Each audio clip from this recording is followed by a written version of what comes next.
الشيطان الرجيم بسم الله الرحمن الرحيم الحمد لله رب العالمين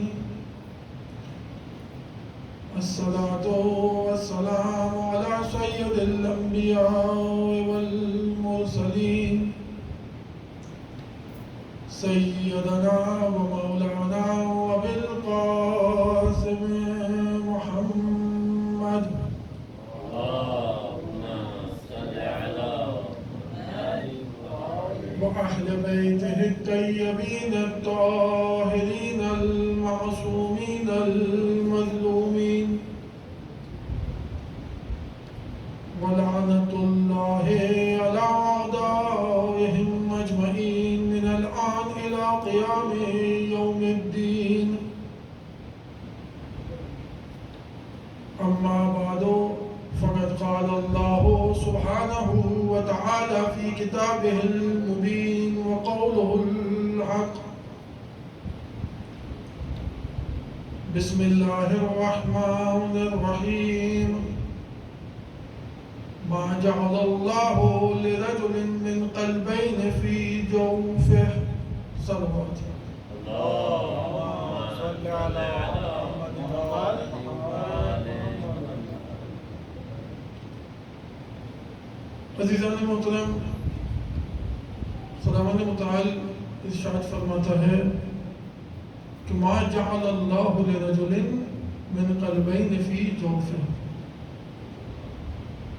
خداوند متعال کی فرماتا ہے کہ خدا نے کسی بھی انسان کے جوف میں دو دلوں کو نہیں رکھا.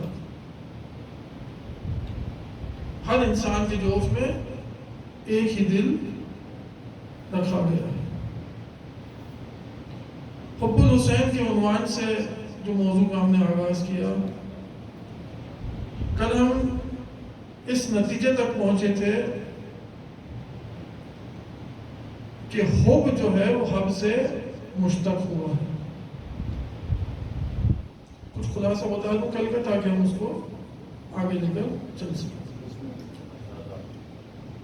اس نتیجے پہ ہم پہنچے تھے کہ حب حب سے مشتق ہے، اور حب جو ہے وہ دو جگہ استعمال ہوتا ہے. ایک حبۃ النبات اور ایک حبۃ القلب. دونوں میں جو چیز مشترک ہے وہ یہ ہے کہ یہ دونوں مایہ حیات ہیں. حبۃ النبات حیات گیاہی کے لیے مایہ حیات ہے، اور حبۃ القلب حیات حیوانی کے لیے مایہ حیات ہے.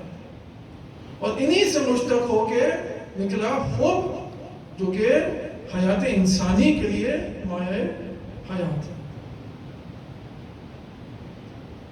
دوسرا نتیجہ جس تک ہم کل پہنچے تھے وہ یہ تھا کہ یہ حب دین اور ایمان تین مفہوم ہیں، لیکن خارج میں ان کا مصداق متحد ہے. ان تین کے درمیان کیا تعلق ہے؟ تو روایات سے ہمیں سمجھ آیا کہ ان میں عینیت ہے، سببیت نہیں ہے، جزئیت بھی نہیں ہے. ایسا نہیں ہے کہ حب ایمان کا جز ہو، نہیں. روایات سے سمجھ میں آتا ہے کہ حب یعنی ایمان، حب یعنی دین. ہم اس نتیجے پر پہنچے تھے کہ انسان جس شخص سے محبت کرے گا اسی کے دین پہ ہوگا. جس سے محبت ہوگی وہی اس کا ایمان ہوگا. ایک دفعہ صلوات پڑھ دیں محمد و آل محمد. اللهم صل على محمد وآل محمد. تو عزیزان محترم، یہاں تک تو ہم کل پہنچ چکے تھے. اب جو چیز ہم نے یہ دیکھی اس نتیجے پر پہنچنے کے بعد کہ یہ جو ہم کہتے ہیں کہ اسلام جو ہے وہ دین فطرت ہے، تو اس کی ایک تفسیر یہ بھی تھی جو ہم نے کل بیان کی. وہ کس طرح کہ جب ہم کہتے ہیں کہ حب یعنی دین، حب یعنی ایمان، اور حب ایک احساس فطری ہے. حب ایک احساس ہے جو فطری ہے، اور حب اور بغض ایک ہی احساس ہے. یہاں تک ہم پہنچے تھے. اب جب یہ احساس فطری ہے اور ہم نے دیکھا کہ دین کی بنیاد اسی احساس کے اوپر ہے، تو یہ ایک تفسیر ہوگی کہ جب ہم کہتے ہیں کہ دین کو فطرت کے اوپر بنیاد کیا گیا ہے. فطر اللہ الذی فطرت اللہ الذی فطر الناس علیہ. بس انسان کو جو دین دیا گیا وہ اس کے فطری جذبات کے ساتھ ہم آہنگ ہے. اب اس سے آگے چلیں تو اب آج جو اخلاقی ہمیں نکات اس سے نکالنے تھے جو کل رہ گئے تھے وہ یہ تھا کہ اب مجھے بتائیں کہ اگر کسی شخص کے دل میں دنیا کی محبت ہو. اب یہ مذاہب بھی تو طے کرنے ہیں نا. کل ہم نے حب کی تو تعریف بتا دی، اب اس کو تطبیق بھی کریں. اب اگر کسی شخص کے دل میں حب دنیا ہو، یا نہیں کسی شخص کے دل میں حب مال ہو، تو اب مجھے بتائیں کہ اس کا دین کیا ہے. کیا ہم کہہ سکتے ہیں کہ وہ دین مبین اسلام پر ہے؟ جب دل میں حب ہو دنیا کی، جب دل میں حب ہو مال کی. اچھا اس کا انڈیکیٹر کیا ہے؟ انڈیکیٹر تو کل ہم نے دیکھ لیا کہ کیسے پتا چلتا ہے کہ کس کے دل میں کس کی محبت ہے. تو ایسے ہی پتا چلتا ہے جیسے روزمرہ کی زندگی میں ہم دیکھتے ہیں اگر کسی شخص کے دل میں حب مال ہوگی اس سے مال لے کر دیکھ لیں وہی اسے ہارٹ اٹیک ہو جائے. اگر کسی شخص کے دل میں حب شہرت ہوگی اور آپ دیکھیں کہ اگر اسے شہرت نہ ملے یہ ڈپریشن کا شکار ہو جائے. اسی طریقے سے مختلف عوامل ہیں، لوگوں کے ریئیکشن جو ہیں رد عمل وہ مختلف ہوتے ہیں، لیکن اسی طرز میں حب کا پتہ چل جاتا ہے کہ کس کے دل میں کس کی محبت ہے. اب ان مثالوں کا مقصد یہ نہیں کہ ہم یہ چیک کرنا شروع کریں کہ کس کے دل میں کس کی محبت ہے. نہیں، یہ مثالیں ہمارے اپنے لیے ہیں کہ ہم یہ دیکھیں کہ ہمارے دل میں کس کی محبت ہے، کہ کیا چیز ہم سے لے لی جائے تو ہمیں ہارٹ اٹیک ہونے لگتا ہے. وہ کون سی چیز ہے جو ہمیں مل جائے تو ہمیں مسرت کا احساس ہوتا ہے. یہ انڈیکیٹر ہمارے اپنے لیے ہیں. یہ ذمہ داری ہماری نہیں کہ ہم دوسروں کو چیک کرتے بولیں. حتی قدرت کے اندر یہ مثال دی جاتی ہے کہ آپ دیکھیں جب ایک شخص قدرت پر ہے تو فرعون ہے، اسے قدرت سے ہٹا دیا جائے تو آپ کو لگے گا اس سے وجہ کوئی متقی اور پرہیزگار ہی نہیں. ایسی مثالیں ہیں موجود. اسی کا برعکس بظاہر بہت ہی متقی ہے، پرہیزگار ہے، اسے خوابگاہ کا مسئول بنا دیا. نماز شب پڑھنے والا ہو اسے خوابگاہ کا مسئول بنا دیا. اب جو اس کا ظاہری رد عمل ہوگا اس سے پتہ چل جائے گا یہ کس چیز کی تلاش میں. اب ایسی مثالیں مقصد کیا ہے کہ انسان اپنے آپ کو دیکھے کہ بھئی کل تک تو میں متقی تھا، آج میں مسئول بن گیا ہوں تو میری یہ کیا حالت ہو گئی. خود یہ انڈیکیٹر اس کو بتائے گا کہ میرے دل میں محبت کس کی ہے. اب عزیزان اسی کو آگے لے کر اگر چلیں تو قرآن سے دیکھتے ہیں کہ قرآن میں بھی کیا کوئی ایسی داستان ہے تمہارے لیے. ایک دفعہ صلوات بھیجیں محمد والے.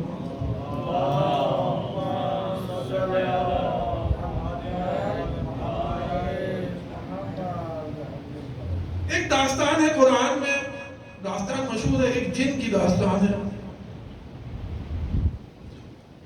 تاریخ میں مورخین نے بھی لکھا ہے، مفسرین نے بھی، ایک جن تھا 4000 سال تک خدا کی عبادت کرتا. اتنی خدا کی عبادت کی کہ اس جن کو ملائکہ کی صفوں میں داخل کر دیا. اس جن کا نام کیا تھا؟ ابلیس. خدا کی عبادت کی 4000 سال تک. حتی مورخین لکھتے ہیں، مفسرین لکھتے ہیں کہ اس کو معمور کیا گیا تھا کہ ملائکہ کو درس توحید دے.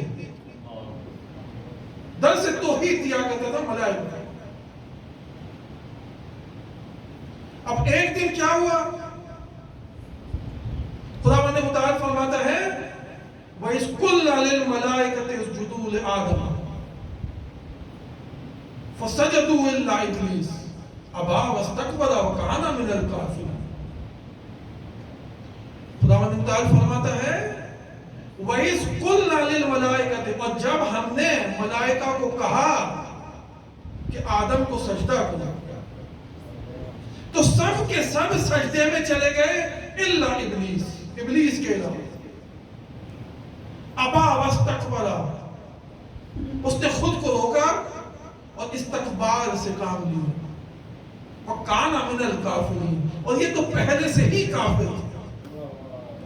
اب 2-3 نکات ہیں اس کے اندر اس آیت میں، آرام سے اس کو اگر لے کر چلے. پہلے تو یہیں سے شروع کریں. وکان من الکافرین، قرآن کہہ رہا ہے کہ یہ سجدہ نہ کرنے کی وجہ سے کافر نہیں ہوا، یہ پہلے سے ہی کافر تھا. کان من الکافرین، یعنی پہلے سے ہی یہ دین پہ نہیں تھا، پہلے سے ہی اس کا رستہ کج تھا. ابھی کھولیں گے اس داستان کو کہ یہ مسئلہ کیا تھا. اس میں 4000 سال خدا کی عبادت کی ہے، ظاہری عبادت کی بنیاد پر اسے ملائکہ کی صف میں لایا گیا. ملائکہ کی صف میں آ گیا، ملائکہ کو درس توحید دے دیا. جب سجدے کا حکم آیا ابا واستکبر، پیچھے ہٹ گیا. خداوند متعال فرماتا ہے اس نے استقبال سے کام لیا. قرآن کیا ہے؟ اچھا، خداوند متعال فرماتا ہے ما منعک، کس چیز نے تجھے روکا؟ دیکھیں یہ خدا کی رحمت ہے، دربار لگا ہوا ہے، ملائکہ سجدے میں ہے، یہ استقبال سے کام لے رہا ہے. ایسے نہیں خدا نے اس کو اٹھا کے پھینک دیا، نہیں. پوچھا قرآن کا آیت ما منعک، کس نے تجھے روکا کہ جب میں نے حکم دیا تو کیوں سجدہ نہیں کرتا، تاکہ پتہ چل جائے. خداوند متعال نے فرمایا کس چیز نے تجھے روکا کہ جب میں کہہ رہا ہوں. کہتا ہے انا خیر منہ، میں اس سے بہتر ہوں. ابھی قرآن کی آیت ہے انا خیر منہ، میں اس سے بہتر ہوں. اچھا کیسے بہتر ہے؟ کہتا ہے خلقتنی من نار وخلقتہ من طین وخلقتہ من طین، تو نے مجھے آگ سے بنایا ہے اور اس کو چکنی مٹی سے بنایا ہے، تین سے بنایا ہے، میں اس سے بہتر ہوں. اب یہ مکالمہ دیکھیں قرآن میں ویسے داستانیں آتی نہیں ہیں، لیکن یہ داستان جو ہے ابھی جس طرح میں آپ کو بیان کر رہا ہوں یہ قرآن میں 3-4 جگہوں پہ موجود ہے. ان آیتوں کو اگر ملایا جائے تو اس طریقے سے نتیجہ نکلتا. بس کیا ہوا؟ 3 چیزیں سمجھ میں آئی. پہلی چیز، خداوند متعال نے جب حکم دیا سجدے کا ابا واستکبر، پیچھے ہٹ گیا، استقبال سے کام کیا. خداوند متعال فرماتا ہے وَكَانَ مِنَ الْكَافِرِينَ، یہ تو پہلے سے ہی کافر تھا، ایسا نہیں ہے کہ سجدہ نہ کرنے کی وجہ سے. دوسری چیز، خداوند متعال نے اسے ایسے ہی نہیں نکال دیا. پوچھا کہ جب میں نے امر کیا ہے، میں نے حکم دیا ہے، تو وہ کون سی چیز ہے جو تجھے روک رہی ہے؟ تو خود بتا. تو کہتا ہے انا خیر منہ. اب اس کا جواب سنیں، یہ جو تیسرا مطلب، انا خیر، میں اس سے بہتر ہوں. خلقتنی من نار، مجھے آگ سے بنایا ہے، اس کو مٹی سے بنایا ہے. اب عزیزان محترم، اب یہاں پر دیکھیں یہ جو جن ہے جس نے 4000 سال عبادت کی ہے، اسے معلوم ہے کہ یہاں پہ مسئلہ یہ ہے ہی نہیں کہ کون بہتر ہے. یہاں مسئلہ یہ ہے کہ خدا نے حکم کیا دیا، مسئلہ خدا کے حکم کا ہے. اور دوسری بات یہ کہ یہ ابلیس جانتا ہے کہ میں اس سے بہتر نہیں ہوں، یہ جانتا ہے، پھر بھی زبان پہ کچھ اور، اس کے دل میں کچھ اور ہے. اور یہی منافقت کی پہچان ہے. یہ دل سے جانتا ہے کہ میں اس سے بہتر نہیں. کیوں؟ کیسے جانتا ہے؟ کیوں؟ کیونکہ خداوند متعال نے اس مٹی کے پتلے کو سجدے کا حکم نہیں دیا.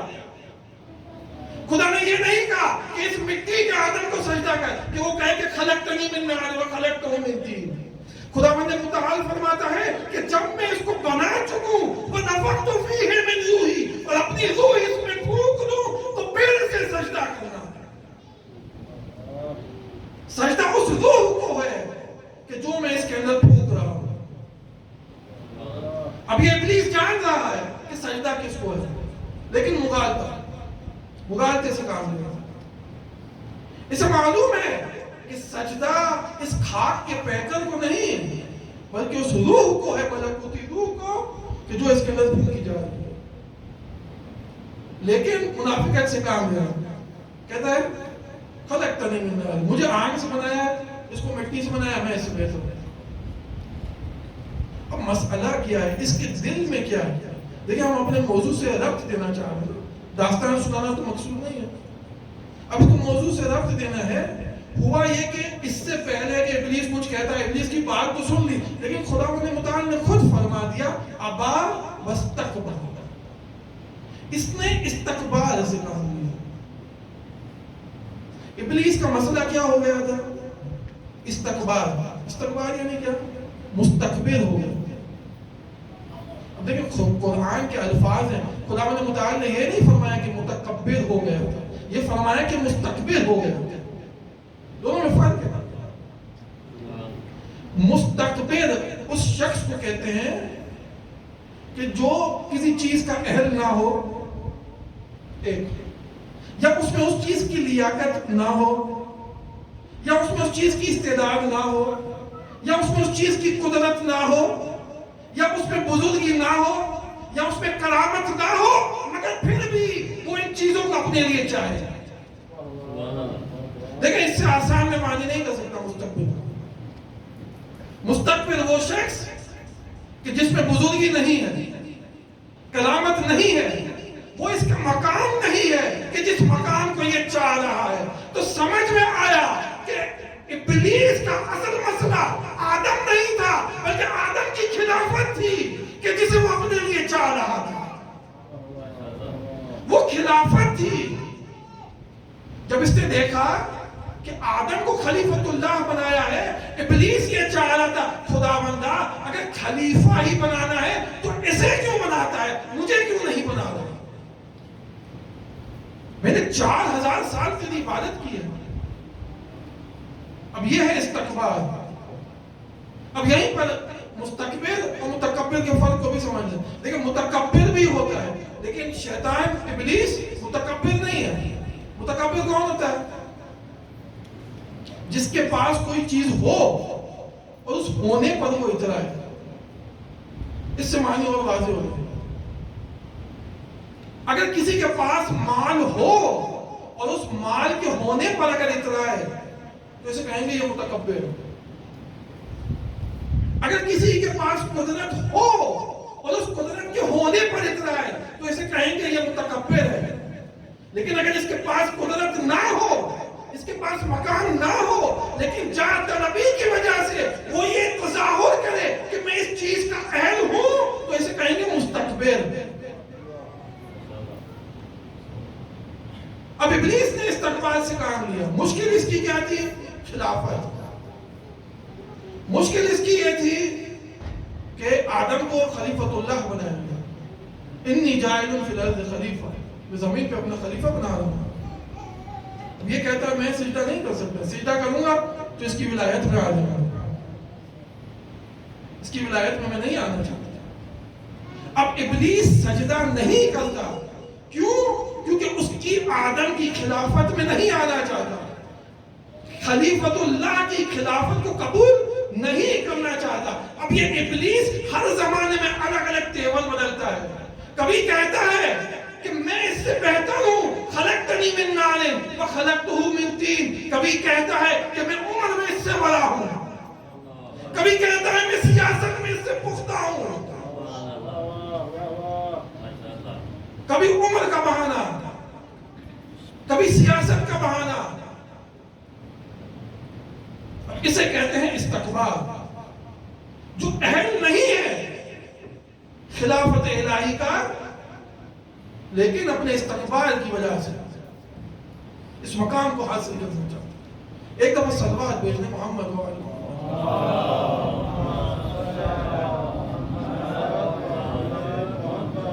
تو بس عزیزاں، داستان جو سنائی اس کا مقصد کیا تھا؟ یہ جو استقبال ہے، اب ہمیں یہ دیکھنا تھا کہ یہ استقبال جو ہے اس کا ریشہ کیا ہے، یہ استقبال کہاں سے جنم لیتا ہے، استقبال کہاں سے آتا ہے انسان کے۔ تو مشکل استقبال کی بھی وہی اصل ہے کہ استقبال جنم لیتا ہے اسی محبت سے جو ہمارے دلوں میں ہوتی ہے۔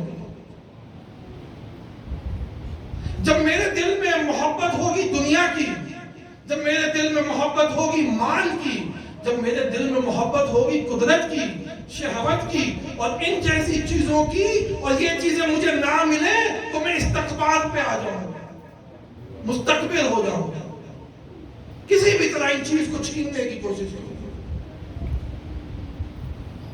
اب عزیزان محترم، یہی چیز ہمیں اپنے لیے دیکھنی ہے کہ ہم ادعا تو کرتے ہیں حب الحسین کا،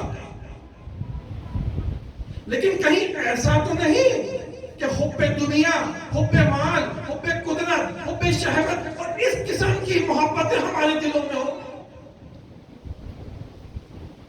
اور جب یہ محبتیں ہوں گی تو حب الحسین ہمارے دلوں میں آ نہیں سکتی۔ جس طرح ہم نے سرنامہ کلام میں آپ کی خدمت میں پیش کیا، خداوند متعال فرماتا ہے ما جعل اللہ لرجل من قلبین فی جوفہ، خداوند متعال نے کسی انسان کے جوف میں دو دلوں کو قرار نہیں دیا۔ اگر استقبال ہوگا، اگر حب دنیا ہوگی تو حب حسین آ نہیں سکتی، ماشاءاللہ ماشاءاللہ، ہو نہیں سکتا۔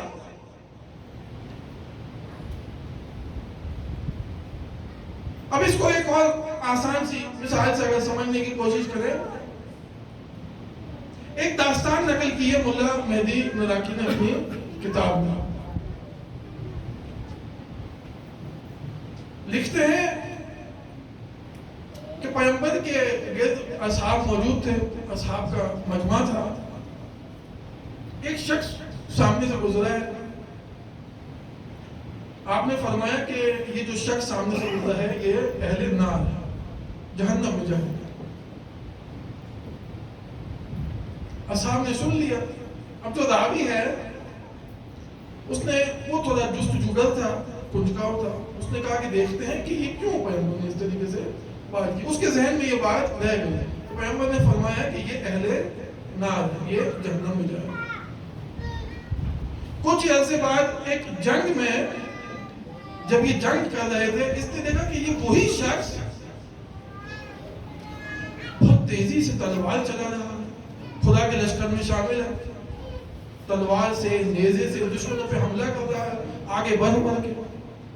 اب یہ راوی کہتا ہے، جو صحابی تھا رسول کا، وہ کہتا ہے میں رسول اللہ کی خدمت میں گیا اور میں نے آپ سے کہا یا رسول اللہ، اس شخص کو دیکھیں یہ تو کس طرح خدا کی راہ میں جہاد کر رہا ہے۔ آپ نے فرمایا یہ ابھی بھی اہل نار ہے۔ آپ فرماتے ہیں یہ ابھی بھی اہل جہنم ہے۔ اب اس کی سمجھ میں نہیں آئی۔ اب اس نے سوچا کہ چلے اسی جنگ کے معرکے میں کچھ اس کے قریب جانے کی کوشش کرتا ہوں، کچھ سمجھ آئے مجھے۔ تو اب یہ کہتا ہے کہ میں بھی جنگ کرتا ہوا اس شخص کے قریب پہنچا اور میں نے کہا ماشاءاللہ، بارک اللہ، کیا جنگ کر رہے ہو، کیا تم تلوار چلا رہے ہو؟ تو کہتا ہے خاموش، ابھی بات نہیں کر لی، ابھی وہ سامنے تم دیکھ رہے ہو، یہ جو گدھا ہے جس پر یہ مشرک سوار ہے، اس کے مالک کو میں قتل کروں گا اور اس گدھے کو حاصل کروں گا۔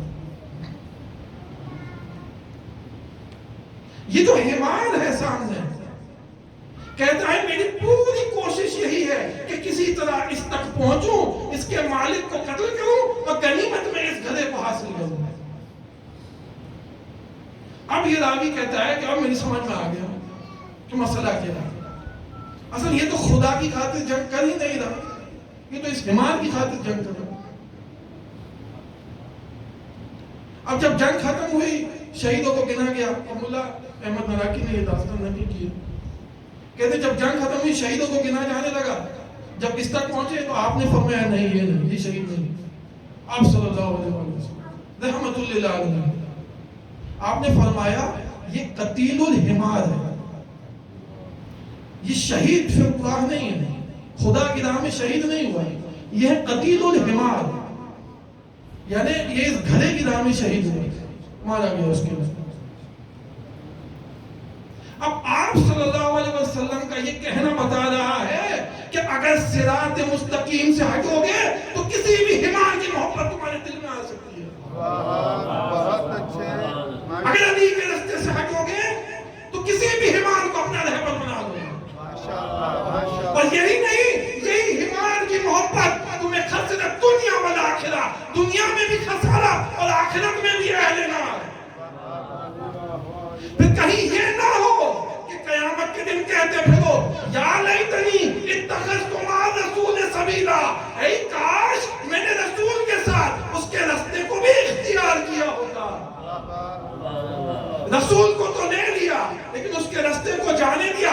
یا ویلتا لیتنی لم اتخذ فلانا خلیلا، اے کاش میں فلانے کو رفیق نہ رکھا ہوتا۔ لقد اضلنی من الذکر، اس نے تو مجھے علی کے راستے سے گمراہ کر دیا۔ بہت اچھے، لقد اضلنی عن الذکر، اس نے مجھے علی کے راستے سے ہٹا دیا۔ یہ ہے محبت، جس سے محبت ہوگی اس کے پیچھے پیچھے،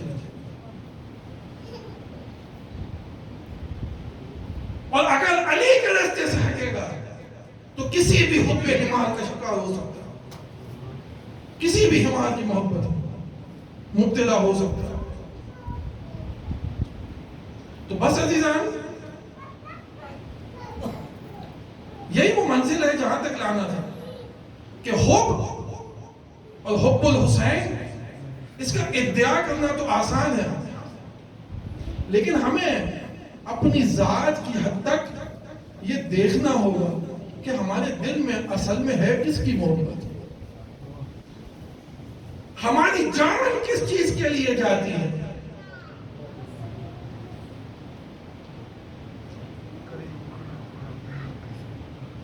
اگر دل میں محبت دنیا کی ہو تو پھر حسین کی محبت دل میں آ نہیں سکتی۔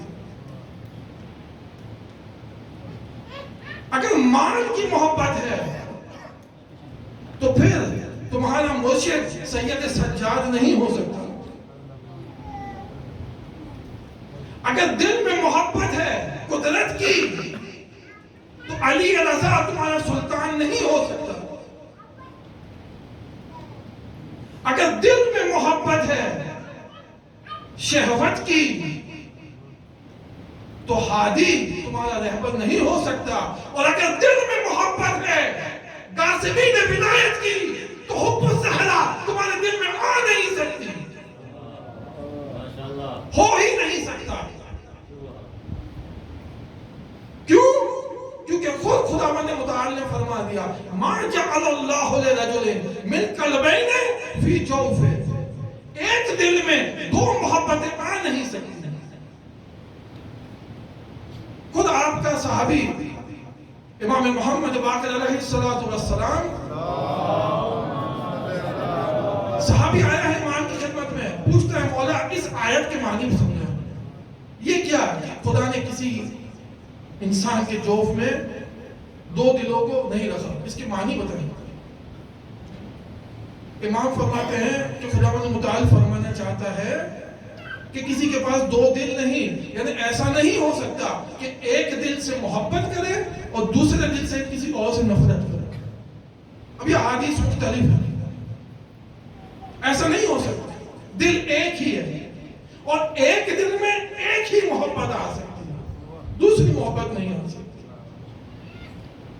اور اگر کوئی شخص یہ چاہتا ہے کہ ہماری محبت کو چیک کرے تو اپنے دل کا امتحان لے اور یہ دیکھے کہ اگر اس کے دل میں ہمارے دشمنوں کی محبت ہے فَلَيْسَ مِنَّا وَلَسْنَا مِنْهُ، اگر اس کے دل میں ہمارے دشمنوں کی محبت ہے تو یہ ہم میں سے نہیں اور ہم اس سے نہیں، ہو ہی نہیں سکتا کہ یہ دو محبت جمع ہو گئے۔ بس عزیزان، ہر کوئی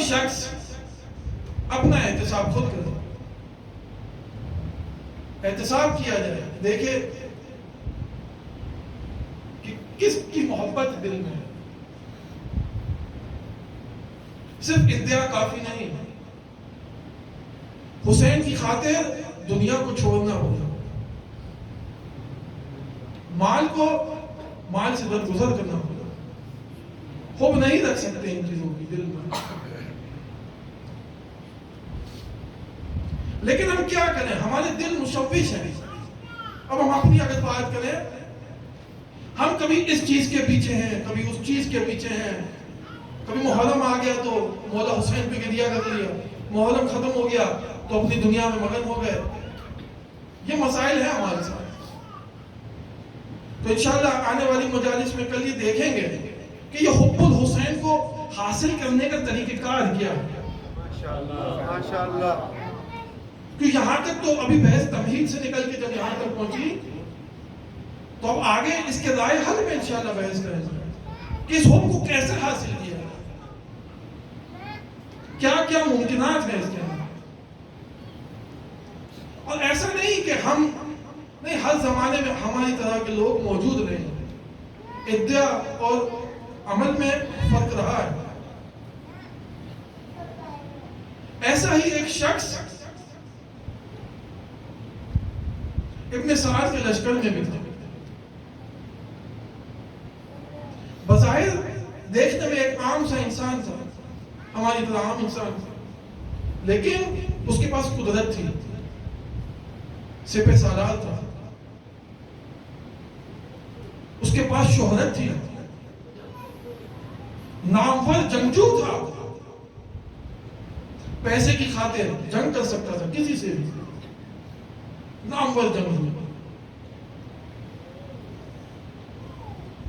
اس کی فوج میں 1000 سپاہی زرے پوش، زرے کے ساتھ اسب سوار۔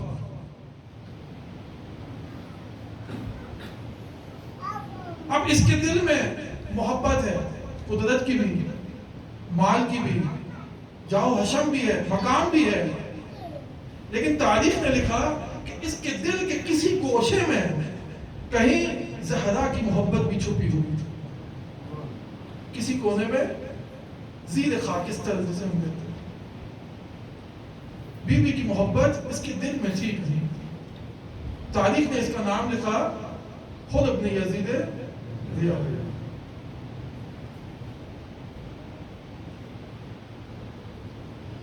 عزیزان،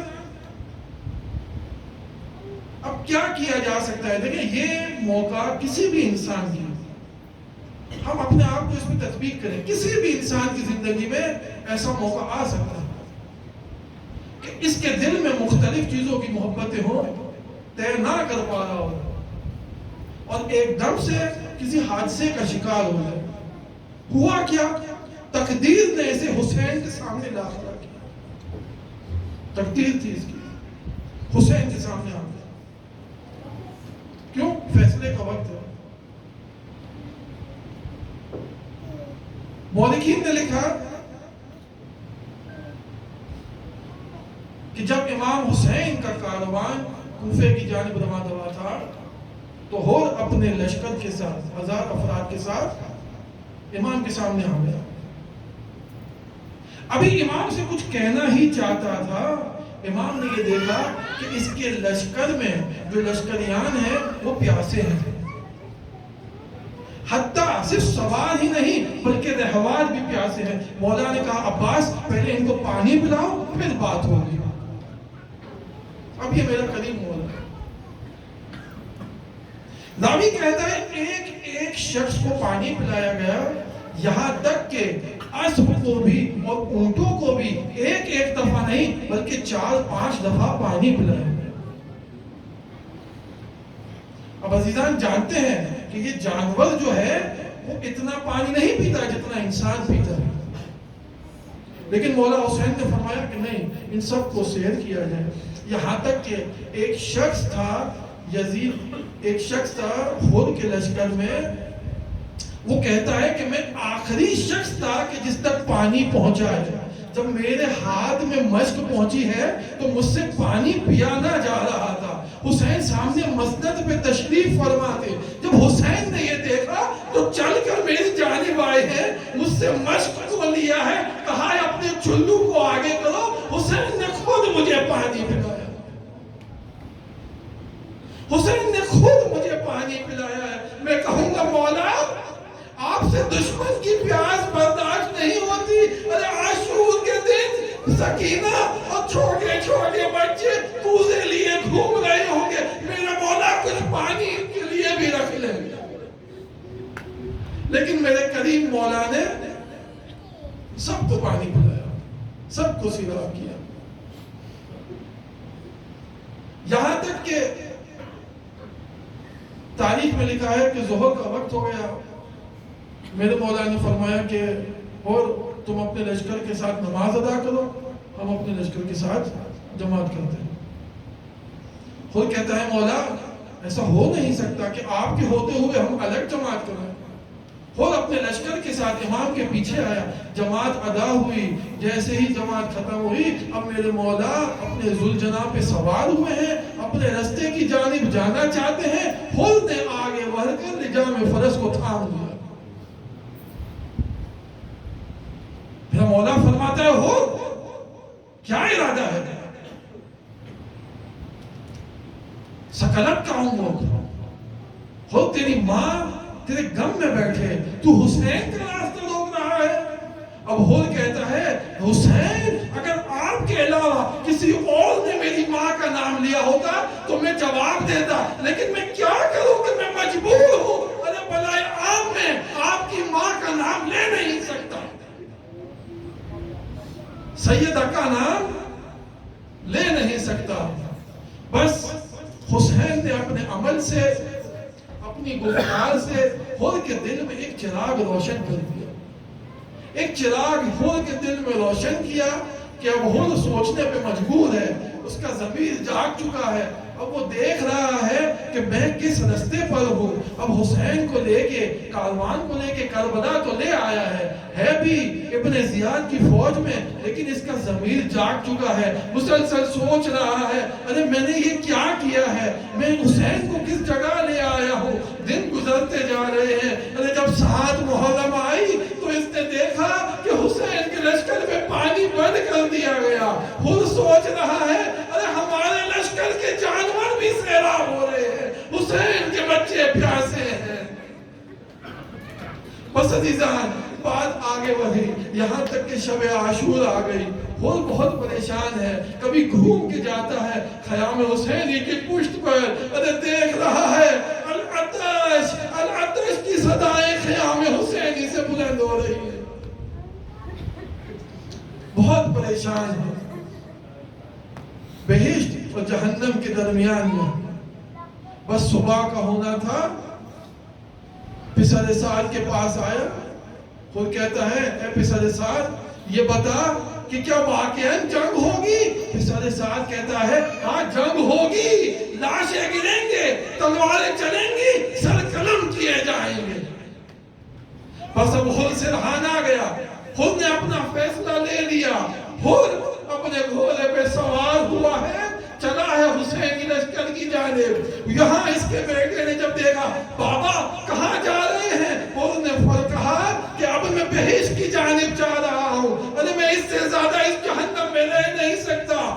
لشکر حسینی کے جب قریب پہنچے ہیں, دونوں باپ بیٹا خود اپنے رہوار سے پیادہ ہوا ہے. وہ کہتا ہے بیٹا یہ رومال لے, میرے ہاتھوں کو باندھ دے, میں اس حالت میں حسین کی خدمت میں جا نہیں سکتا. ارے دونوں چلے ہیں حسین کی جانب. ادھر میرے مولا نے دیکھا عباس جاؤ مہمان کا استقبال کرو, ارے ان دونوں کو لے کر آؤ. علی اکبر جاؤ, ارے مہمان کا استقبال کرو. میرا مولا عباس وہ کو لے کر آیا ہے اس ہاتھ میں, اس حال میں کہ اور کے دونوں ہاتھ بندے ہوئے ہیں. ارے وہ نے خود کو مولا کے قدموں میں گرا دیا. میرے مولا نے ان کے کاندھوں کو تھاما, بلند کیا. ارے اور کہتا ہے مولا ہل من توبہ, کیا میری توبہ قبول ہو سکتی ہے؟ مولا کیا میری توبہ قبول ہو سکتی ہے؟ حسین نے قبول کیا, آنکھوں میں آنسو دے کے اس کے رخساروں پہ ہاتھ رکھا. ارے ہاں تجھے حسین نے معاف کیا. اور نے جب یہ سنا ارے کہتا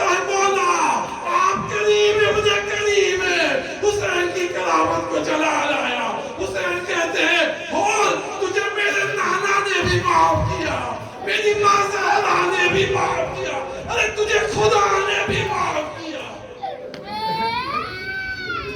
بس حور کو اطمینان آ گیا۔ جیسے ہی اطمینان آیا اب امام سے کہتا ہے مولا اب اس سے زیادہ شرمندہ ہونا نہیں چاہتا، بس مجھے اجازت دیں جنگ کی اجازت ملی۔ حور نے پہلے اپنے جوان بیٹے سے کہا جاؤ پہلے جنگ کرو، میں تمہاری جنگ دیکھنا چاہتا ہوں۔ ارے حور کا بیٹا گیا، جوان بیٹا تھا، جنگ کرتا رہا یہاں تک کہ زمین پر گرا ہے۔ ارے آواز دیے بابا میری مدد کو آئیے۔ ایک دفعہ حور کام گیا لیکن کیا کرتا، ارے تیزی سے بڑھا ہے اپنے جوان کی جانب، لیکن جب پہنچا ہے ارے کیا دیکھتا ہے، جوان کا سر میرا مولا کی گود میں ہے، حسین اس کے سر کو سہلا رہے ہیں۔ حور نزدیک آیا، میرا مولا نے ہاتھ سے اسے پیچھے کر دیا۔ ارے حور نزدیک آنا چاہتا ہے، میرا مولا اسے پیچھے دھکیل رہے ہیں۔ ارے حور پھر نزدیک آنا چاہتا ہے، مولا میں خود اٹھاؤں گا۔ ارے حور کیا کبھی پورا باپ نے بھی، حور کیا چاہتا ہے، کیا کبھی پورے باپ نے بھی جوان کا لاشا اٹھایا ہے؟ ارے میں خود اٹھاؤں گا، میں کہوں گا مولا ارے آپ ہوں گے، اس نے عاشور ہوگی، ارے اکبر کا جنازہ ہوگا، آپ سے نام اٹھے گا، بنی ہاشم کے بچے ہوں گے، یا لیتنا کننا معکم۔ الا لعنت اللہ علی القوم الظالمین۔ ماتم حسین۔